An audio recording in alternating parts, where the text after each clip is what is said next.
I think a man has a duty to his last name. I think we carry the last name. We have a duty to our last name. I am a Tate. I am my father's son. The reason my father is discussed so heavily is because of my monumental success. I keep him alive via my success. I would love to think my son does the same thing. They will talk about my son in a way where they're so interested in his life path that I must be discussed by extension, and then I live forever. So I have a duty to Tate. I have a duty to my last name. I must perform. And even as a man today, you're waking up, you want to load up a porn website. You should have respect for your last name. And you should sit and say, is this who I am? Is this what I do? Well, you have no dignity? Well, I have too much dignity for that shit. And a lot of these men have no dignity, no self-respect. And it's all an extension. It extends of why they're never going to be who they could be and also what they do to cope with that. And yeah, porn is a coping mechanism.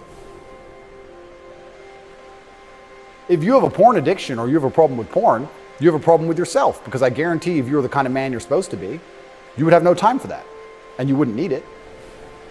I can confirm that's absolutely and utterly the case. Yeah. So the fact you even need porn shows there's a problem with you as a man, because if you were the kind of man you could be, and I genuinely believe that any man can become anything, then you'd have unlimited sexual options and you would have no interest in that. I think that if you are black, white, Asian, I think if you stand up, self-respect, work hard, try your best, turn up on time, firm handshake, don't make excuses for anything, don't look for an easy way out, no matter what your skin color is, in America or England or any other Western nation, I think you can be extremely successful. I don't think anything's stopping you. I was raised on welfare in Marsh Farm, which is the worst area of the worst town, Luton, with the highest crime rate. I went to a school with a 4% pass rate, single mother household effectively. So I started at the absolute lowest echelon of life, and I would like to consider myself somewhere near the top now. I've been through absolutely every stage. So when I say to men, you can become anything you want, and my answer to you is masculine excellence, there's no other answer. I can't tell you how to rig the game and cheat the game.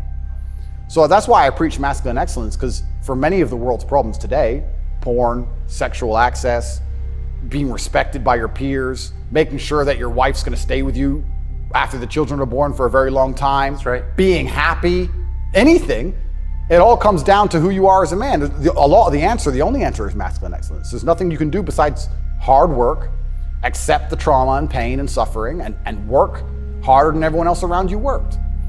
And that's why porn's a problem. So I will genuinely say to any man out there who finds himself loading up that website, go take a look in the mirror and realize why no one wants to fuck you. Work out why and do something about it. Absolute and utter self-accountability. This is something that's also missing. I take accountability for everything in my life. Even going to jail, although it was unfair, although it's a matrix attack, although it's garbage, it was my fault. I sat there and go, what did I do wrong? How can I learn from this? Where is my part to play in this? What did I do? Because my actions are what I have the most control over. I have self-accountability for everything. If a woman doesn't want to sleep with me, I don't sit and say, women are this way, society's that way. I just sit and say, okay, why? What can I change? So any man who's loading up porn needs to go have a long conversation in the mirror and realize that he's not desirable or as desirable as he should be or could be. Women are a fantastic side effect to unlimited success. It's very difficult to do everything right all the time in all realms and be extremely successful in all the realms a man should be successful and then still end up lonely. I think that's almost impossible, I would argue. Yeah. It's basically almost impossible. Like, I have to try very hard to Aikido chicks away from me. It's not the opposite. And you also have to understand, man, I say this to people all the time and people laugh when I say it. I say, if you're watching this podcast as a man, when this finishes, when you've done the push-ups Tiggs told you to do, go look in the mirror and ask yourself a very simple question. If I was a girl, would I sleep with me? And the answer is probably no. Whose fault is that?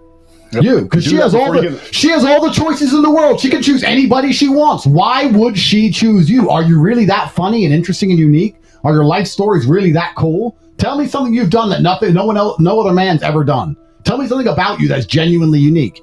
And this is where a lot of my message gets confused, and especially MSM and everyone who attacks me and all this garbage.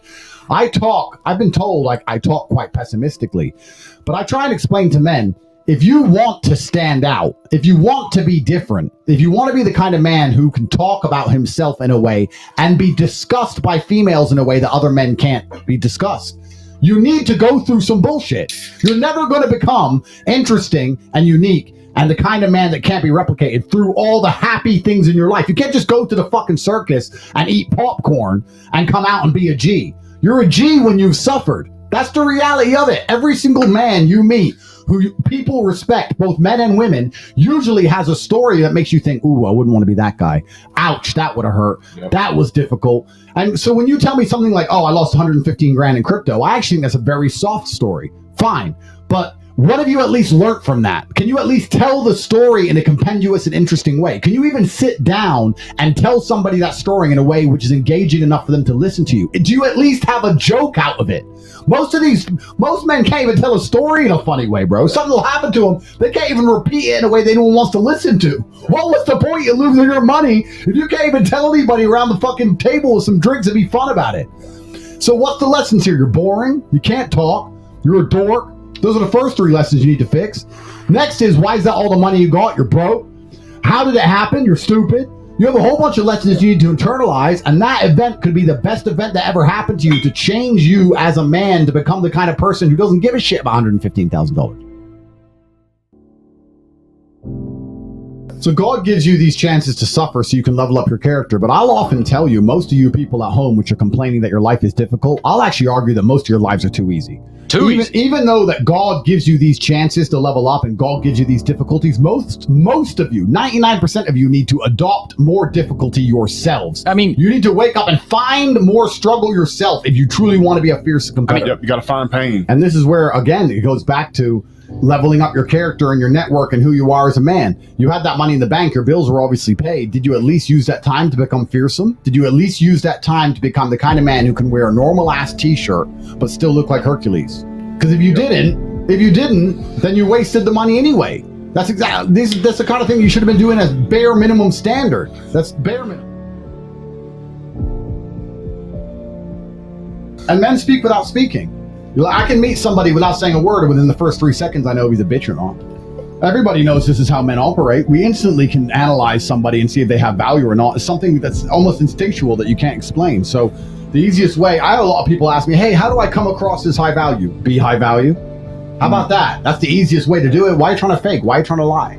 This is what's truly amazing about the masculine experience. I have so many people message me, and I get thousands of emails a day, and people are always looking for this hack or this cheat or this quick way to achieve something. You have to just become the man. There's no other way to really do a lot of things. But I guarantee your dad doesn't even know me, but I guarantee if I were to speak to him for 10 minutes, because of the way I would articulate myself, because of the way I would express my opinion, because of who I am, because of my physicality, because of the car I turn up in, he'd probably be more likely to listen to me than you, his own son. Why? That's your fault. And that's something you've decided to be. It's a decision you've decided to make. And this is what I don't understand. I truly don't understand how most men don't wake up and think, shit, I'm not good enough. And I think you need that degree of insecurity, I guess, and anxiety that's going to propel you towards the top, because there's always more work to do, and you're competing against people like us who are out here to destroy you, and that's the reality of the game. You have to take absolute and utter accountability in your life as a man. For everything. It's all your fault. There's nobody else's fault. It's your fault. And I was literally sitting in jail with a bullshit garbage case, which I know is all imaginary, saying this is my fault somehow. You have to find out, otherwise you don't get the lesson in it. The guy who had the 2.4 million gambled, or the guy who lost 115 grand, that's your fault. Yep. Good. What have you learned from it? Have you actually learned anything, or are you just sitting there going, I wish I had it back? Because if you didn't learn anything, you lost it all for nothing, right? Yep. And if you did genuinely learn something, then you're going to change your life for it, because I don't think most people can learn anything unless it's painful. I've never seen people learn lessons the easy way. When someone learns a lesson the easy way, you know what they think? They think, I got away with it. Yep. Over and over again until it eventually burns and stings them. And that's the only time they learn. Humans only learn the hard way. So when you finally get a hard lesson, fantastic. However you lost that 115 grand, I guarantee it won't happen again unless you're a dummy. You need to pay attention to it. So you need to be happy that these lessons come. You just have to make sure you ingest them and you don't allow them to happen to you again.